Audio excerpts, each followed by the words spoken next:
I was just talking to somebody who's been going door to door, and they went to a door of a Democrat voter. One person lived there. 8 ballots were showed up from that address. The person said, Unbelievable.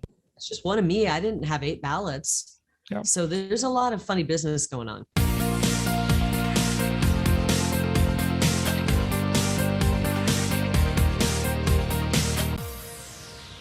It's my pleasure to bring you Kari Lake. She is a candidate for governor of Arizona, and she has done some gutsy things you're going to hear about and has some good ideas, I think, for our future. Kari, welcome. How are you?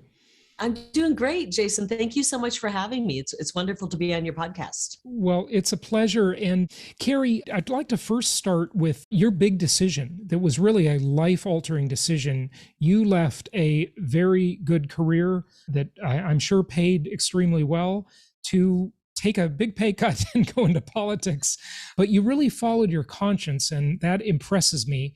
And I'd just like to, have you tell a little bit about that. I had a 3-decade career in journalism and working for the mainstream media.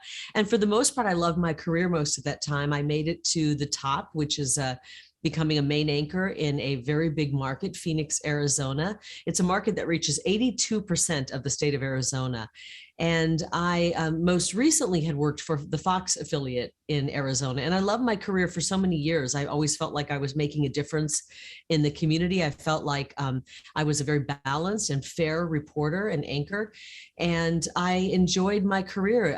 Shortly after I arrived at the Fox affiliate, we bumped into the ratings into #1 with my long-term partner, John Hook. And we remained there pretty much for the entire time that we anchored together. And if you know anything about television and local television or even national, to remain at #1 for 22 years is almost an impossible feat. But we were a very popular team.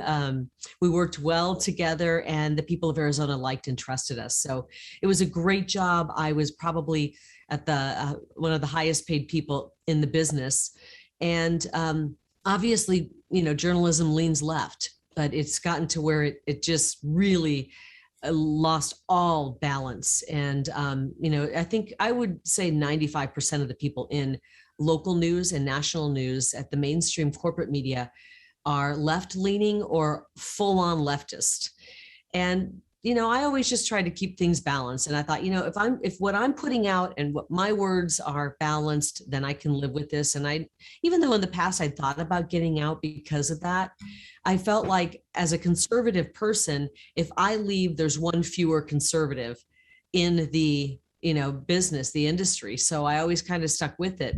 But when COVID struck, actually when Donald Trump came on the scene, people really started losing their minds. And I watched as the media just, made it their mission to try to bring down a candidate and then a president. And I felt that was really wrong, because President Trump did a lot of good things. I think he always first and foremost kept the American people as his #1 priority. But the media just wanted to castigate him at every turn. And, if he did something really great, that might have gotten 20 seconds of airtime in the mainstream media versus some made up story about him that they tried to turn into a bigger thing, which would get 2 minutes. Right. So it was really frustrating to cover him and watch how people covered him. Yeah, but when it COVID is struck, so unfair what goes on in the media, Kari. One of the ways it happens, there's a lot of obvious bias for people who are willing to look for it and willing to see it. But I'd say the biggest part of it is really a saying that I repeat all the time on my show. And it is from an old Sherlock Holmes episode. And the saying is, you can't hear the dogs that don't bark. So people will never form opinions about stories they never hear. And stuff that they now sadly never see on social media because of the censorship. It is just scary. And in fact, I would argue that the censorship that is going on, especially by the big tech companies, is quite possibly the biggest problem the human race is facing. And keep in mind, we have COVID raging, so I think this is likely a bigger problem. Totally. You kind of hit it there. It's not so much what they put in the newscast, it's what they leave out. Absolutely. So, Yeah. and it really struck me during COVID, because what was being put out, and this was the straw that broke the camel's back for me.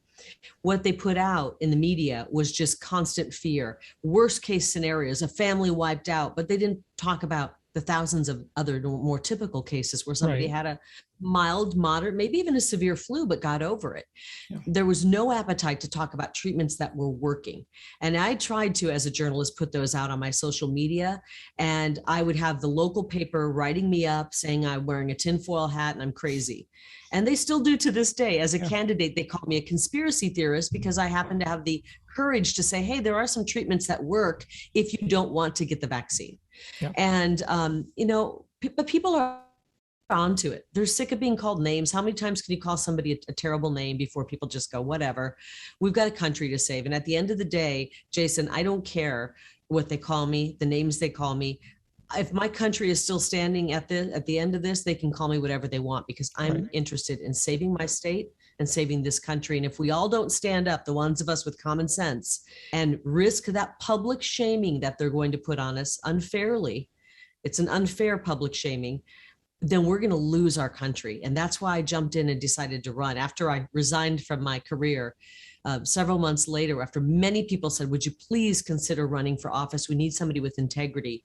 I decided to throw my hat into it, and it's been going incredibly well. We are the front runner by a by a mile. And we've got a real grassroots campaign. Arizonans are very interested in what we're talking about. Yeah, good stuff, good stuff. And I agree with you. It sure does feel like we are on the precipice. Things have gotten so bad and so divided. I don't know, it's kind of hard to see that there's a recovery from this without, possibly secession movements and things like that. I don't know. I'm not sure. Well, I have hope. I am very concerned that we can't wait till the 22 election, that things are going so fast out of control. I believe that these mandates that are being pushed on the public from their employer saying, you're going to either do this, get the shot, or get out. Yep. I think that's going to backfire. And I'm seeing it here in Arizona, people who aren't political. They work at a hospital. They're being forced to get a vaccine they don't want. Yep. I'm seeing them start to get political.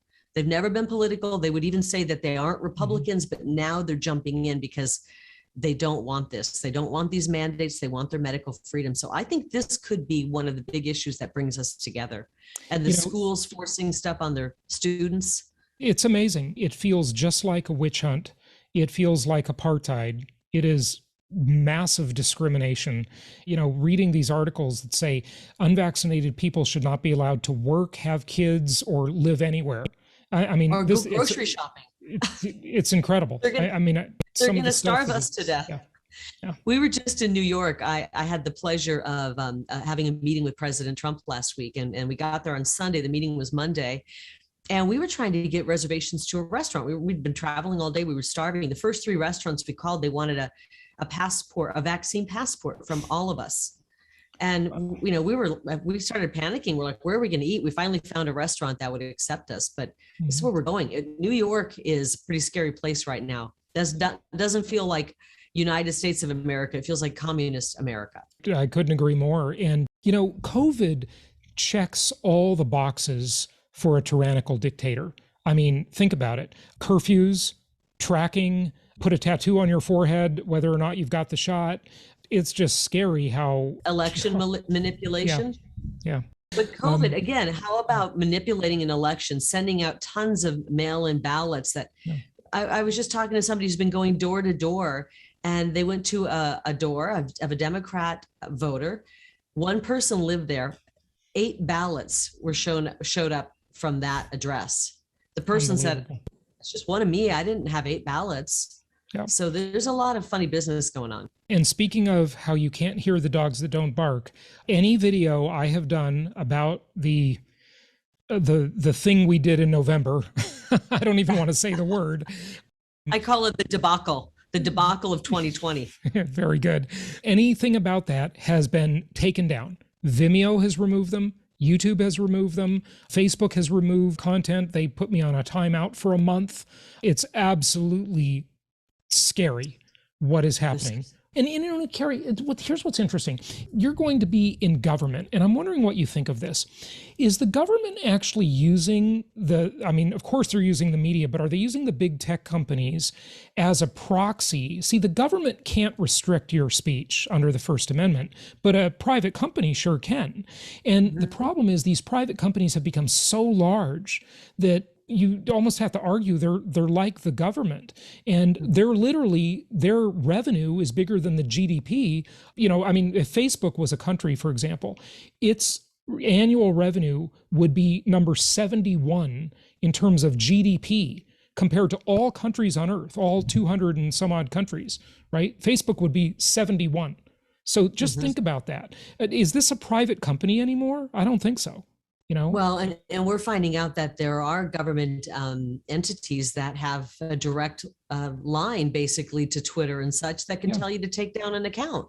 Yeah. I mean, that's fascism right there. That's Absolutely. fascism.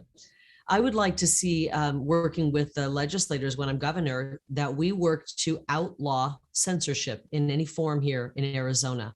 And I think with legislation, we have to break up these companies. These tech companies have gotten too big and powerful. Yep. And when you start controlling the information going out, that is so dangerous. It can shut down economies. It can send people into great levels of fear where they behave irrationally and do irrational things. It's not just what's happening in the media, which I left because I said, I can't do this anymore. It's not just unethical, it's immoral. And once you realize something's immoral because you're hurting your community, you're causing division, anger, fear, I decided to walk away from that.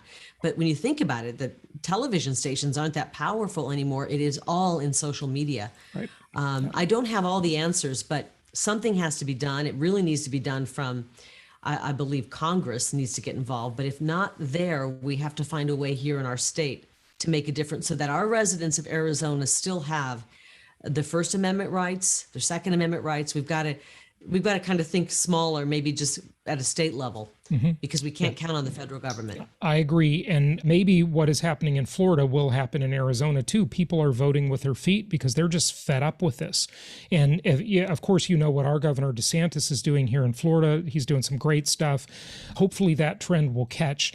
But there just hasn't been much appetite for antitrust cases really in decades now. There's a little bit of it, but just not much. And so I would propose that, you could approach it from an antitrust angle. These companies are too big. They should be busted up under antitrust laws. But if we don't get that, another way to do it is to just force them to make their algorithms public so we can see why we see what we see in our news feeds and search engine results and things like that. That would be an option. Or to regulate them as a common carrier like the phone company. Kari, if you and I have a conversation the phone company doesn't agree with, and by the way, these phone companies are pretty woke. T-Mobile is terrible. They censored Tucker Carlson. So, if we have a conversation they don't like, as long as we pay the bill, they don't get to shut off our phone service. Okay. Yet. Yet. Yes, I know. I don't put anything past them. Yeah, I agree with you. Sadly, that's true. But, regulate them like they're utilities. These companies are so big, they need to be considered utilities. And the other part about how they don't have to patrol their platforms. So, for example, if someone is defaming you and you're just a private person, of course, if you're a celebrity, it's a different rule. But if you're just a private person and someone is doing that, they can just say, we don't have to do anything. We're just a big tech company. We're just a platform. How come, as much as I don't like them, the New York Times doesn't get to say that? They have to have staff to control what goes in their op-ed pages and the comments on their website.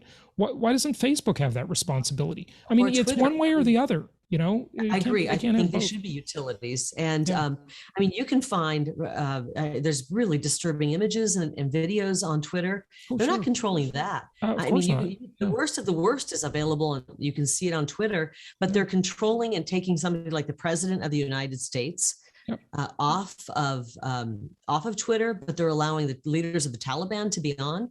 I just heard that one of the mothers who lost her son, he was a fallen Marine in Afghanistan in that horrible tragedy. She has been removed from Facebook. Mark Zuckerberg and his cronies removed her from Facebook because she posted something that was very critical of Joe Biden. It is Unbelievable. horrifying. I can't believe it. I think we're probably close to the same age. I'm not sure.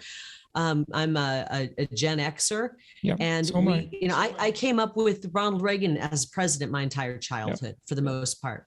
I am all about freedom, patriotism, and appalled. I mean, the dirtiest word you can say is communism, and we're seeing it take hold in this country right now, and it is so frightening. I believe it's going to be our generation, Jason, that really pulls us back from the brink, because a lot of the baby boomers that, maybe weren't raised in that same way that we were raised. Right. And I do believe we have a big young group of conservatives coming up, the ones who've been tortured the last year and a half. They are all going to be conservative. I think it's going to be our generation that has to, grab onto this patriotism and this pride for America that we grew up with, and save the day, jumping in, getting involved in political races, running for a school board. We just have to jump in right now because we don't have a lot of time to save this country. Yeah. Let's hope so. Let's hope so. The millennial generation leans very heavily toward socialism, unfortunately. That's communism's ugly little brother, right? It's the same basic thing, and the end result is almost the same. I just wonder, will they grow out of it? If you look at the baby boomers and look at the way they were when you watch a documentary about, say, Woodstock in the 60s, right? They were kids. They were different than they grew up to be, right?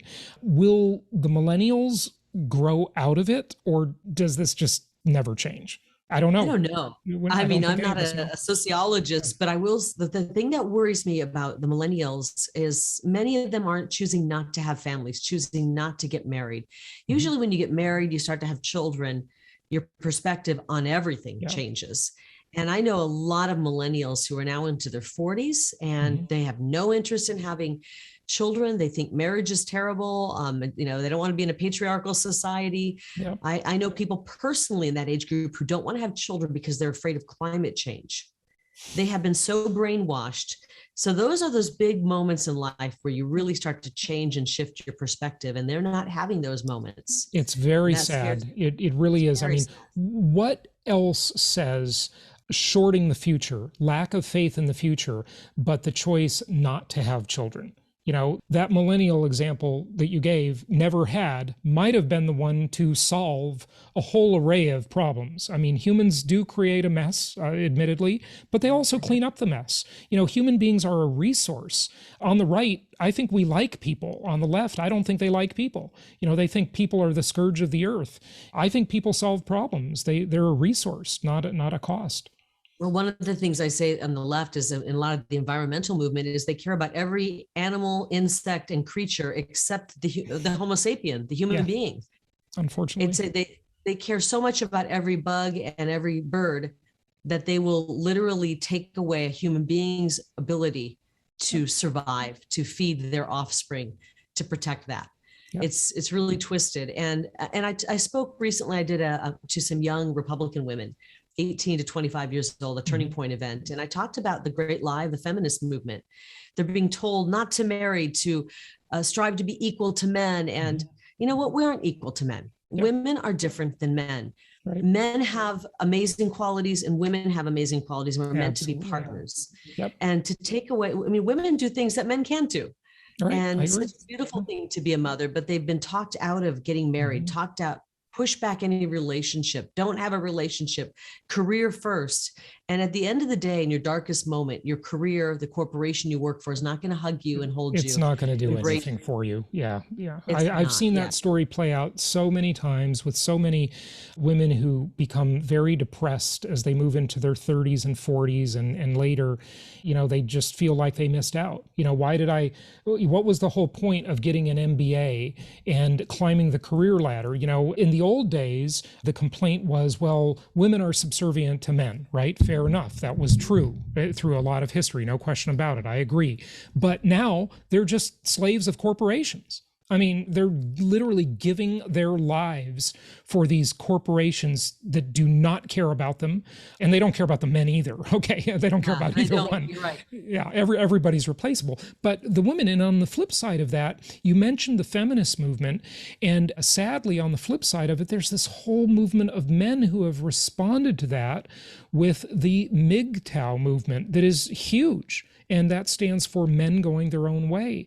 They just don't want to pay the price and take the risk of marriage because it can be financially devastating. You know, they don't generally get custody of their children. The fathers have much less rights than the mothers, yet they have to foot the bill for everything most of the time. Well, and even having a connection with a woman with the Me Too movement became risky. Even having a conversation in the office. Yeah.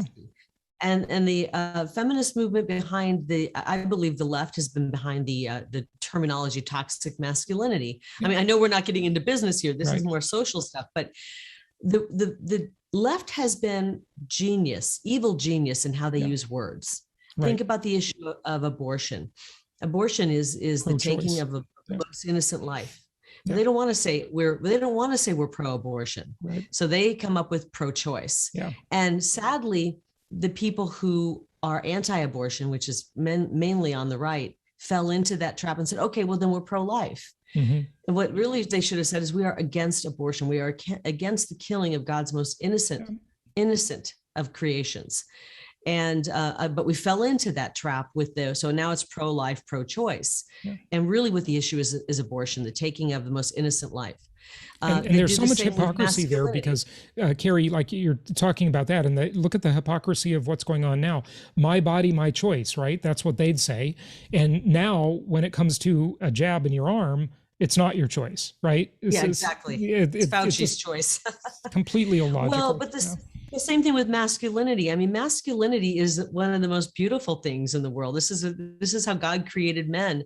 And to take that and turn it into a negative by calling it toxic masculinity. Yeah. And what we're doing to our boys, I'm the mom of a boy and I'm the mother of a daughter as well. What we've done to our boys, I don't know if we'll ever be able to measure the damage we've done to our boys in the last 10, 15 years by pushing men down. If you watch commercials, they're always the butt of the joke. If you watch movies, sitcoms, always the guy. Yeah. Yeah. You can never criticize a woman, but you can just tear apart the guys. It makes me sick to my stomach as a mother of a son. And I try to point these things out when we're watching movies. I say, watch what they're doing here. This is part of an agenda. I mean, I'm terrible to watch a movie with, by the way, Jason. Right. My kids start to roll around. But I will say this, my kids are very aware of these underlying messages and agendas that the left have done to us societally. And, it's been a mess culturally, and it leads to it's a one-way street to misery for people. You're right. And, the left is much better at political campaigning. They're much better at words. They pull at the heartstrings. They appeal to emotion, not logic. And it works. It really does work. And, you mentioned earlier, and I wanted to make a comment on it, Kari, the way they're dismissive of people by calling them conspiracy theorists, right? Yep. Well, the reality is a lot of these things are just conspiracy facts. I mean, anybody who denies that people aren't conspiring to make agendas occur, they're crazy. That's crazy. Of course, people are conspiring to do that all the time, all day long. The birth of the United States was a conspiracy against England. There are conspiracies around us all the time. How can you deny that, right? So it doesn't mean you're wearing a tinfoil hat. It doesn't mean you're crazy. It's just these are factual things that occur. It's just the true conspiracy planning something. Are the leftist media. I mean, really, I've talked about conspiracy that have no truth, but CNN has been peddling forever, and especially during COVID, so much of that has been proven to be false, not factual. Yet they're calling people who actually are putting out information that could help people save lives the conspiracy theorists. But the good news is they've thrown these words around so much. They've called people racist, Nazis, white supremacists, conspiracy theorists, sexist. Becoming immune. Misogynist, we could go all day with what they call it. It's become completely ineffectual, where people now just roll their eyes at it. Yeah. And the great thing I'm seeing on the campaign trail, and our campaign is so exciting. Within 3 weeks of announcing we were running, the excitement was crazy. We had enough signatures to be on the ballot. We were the only candidate in the state of Arizona that's assured to be on the ballot. We've had 4,000 donors in 3 months. That's a huge number. This is a grassroots campaign. People are very excited. We've even had people switch their voter registration from Democrat to Republican because they're so excited about this candidacy. So people are getting, they're sick of being called names. They're ready to speak out. They're not going to self-censor anymore because they know if they self-censor and worry about people calling them names, they're going to lose their country. And they are ready to go. And so I'm very excited about it. We're doing great in the polls. One of our recent polls shows us at 37.4% of the vote. My next closest competitor is at 11%, and everybody else behind that is like 2 and 3%. You're triple. Yeah, fantastic. Yeah, we are. And I had a wonderful meeting with President Trump. I was invited to come and speak with him. We had a rally here a few weeks ago, about a month ago, for the elections. And it was talking about kind of saving our election system. And the president spoke at it, and he introduced all the gubernatorial candidates at that. And the roaring response I received really surprised President Trump. He was like, wow, holy smokes, that was something else. So it wasn't too long after that, I got a call from President Trump's office inviting me to New York, and I was there last Monday for a really good meeting with the president. So I have a lot of hope in our campaign. I feel very strongly that we can win this, and we will win this, and we will save Arizona from the socialist who's running on the Democrat ticket, because we don't have a lot of time. If that woman over there on that side, Katie Hobbs, wins, she was the one who was in charge of the debacle of 2022 here in Arizona, and now she wants to be the governor. We will become California 2.0. And then people in Arizona are going to have to rent the U-Hauls, sell everything, and go to Florida or find another red state. And we're running out of states where freedom still exists. You're right. You're right. What do you think about this trend of Californians? I mean, look, I grew up in California, spent most of my life there. What do you think about this trend, Kari, of people leaving California because they're so fed up with a state that's just turned into a complete disaster in almost every way, and they're leaving California, yet because of political reasons, then they're bringing the same politics that they left to their new state. They're running for city council, school board, whatever, and they're bringing these wacky policies. It makes no sense to me. It's so maddening, and Arizonans are really fed up with that. So I've got Texans. a lot of California friends who come here, and they truly are conservative. Yep. But I know what you're talking about, the ones, and they don't even think they're liberal. They think they're moderate. But they're bringing these liberal ideas. It's kind of a slow roll into liberalism. It's really frustrating. And not only that, they've driven up the cost of housing, because they come in and they pay full price and then some for a house, because when they sell their property in California, they make so much money. It's really affected the quality of life here in Arizona, and people are keenly aware of it. That's why one of my overarching campaign issues is don't California our Arizona. We love our Western heritage here. We love what makes Arizona unique. We want to be the freest state in the country. And we don't want these liberal policies that are destructive to our communities. They're destructive to our economy. They're destructive to our children, our education system. We just don't want it. I don't believe. And they left California, you're right, because in many cases, California is a lost cause. The politics are so twisted over there, and you can't win an election because the elections are rigged. Iron triangles. So I don't blame them for leaving, but hopefully they're waking up to the fact that people are not too keen on the Californians coming over and bringing the liberal policies with them. Kari, tell our listeners and viewers how people can support your campaign or get involved, a donation or actual involvement, whatever. What's your website? It's karilake.com, KARILAKE.com. You can find where I stand on the issues there. You can find out more about volunteering. We've got an army of volunteers, more than probably some presidential campaigns have had. And you can make a contribution. Even if you're from out of state, a lot of people are really keeping their eye on Arizona, because unlike Vegas, what happens in Arizona doesn't stay in Arizona. The policies that affect us, the things that happen here, spread into the other states, especially when it comes to what's happening at our border. So we need a tough governor, one who knows right from wrong, who has common sense, is not afraid to stand up, push back against the corrupt media, And believe me, I have a lot of fun pushing back against these bozos in the media who are nothing more than activists Yeah. and are really trying to destroy the state. They're the ones who pushed our Republican governor into taking some of these draconian policies that hurt our small businesses, hurt families, hurt our health, because he was afraid of the activist media. And I will never, ever bow down to the activist media, ever. Yeah. Good. I won't shut our state down. Glad to hear it. Glad to hear it. And Kari, we are so looking forward to your visit to our collective mastermind group that is in Scottsdale, Arizona, the first weekend of November. You've graciously offered to speak there, so we're really looking forward to having you and hosting you there. But just wrap it up with any closing thoughts. And the website is karilake.com. That's Kari, right? You got that? Yep. Correct. Okay. lake.com. Yep. You know, I just think, Jason, we're really at a tipping point right now. And I don't think it's too late, but we have some evil forces kind of coming after us. We've watched as politicians have sold us out to China. They've sold us out to these woke corporations and woke universities. They've sold out this country, and people are sick of politics as usual. They're sick of these recycled, washed up politicians running time and time again, and they want a political outsider. I am that outsider. I'm conservative. I know the state of Arizona well, and I will never back down to that woke, the woke politics. Yeah. As I said in one of my speeches, we got to drive a stake through the heart of these woke politics so that they don't rear their ugly communist head again. And that's where we are. I know it sounds dramatic, but it's not. It's true. It's double speak. It's like what George Orwell wrote about in 1984. It's just double speak. That's what they promote. So I'm running as someone, as a candidate who loves this state, and I will do everything in my power to save it and protect it. And I hope people will take a look at my website and consider making a donation, because I'm funded by the people, not the swamp. And we do have a swamp in Arizona. I'm sure you do.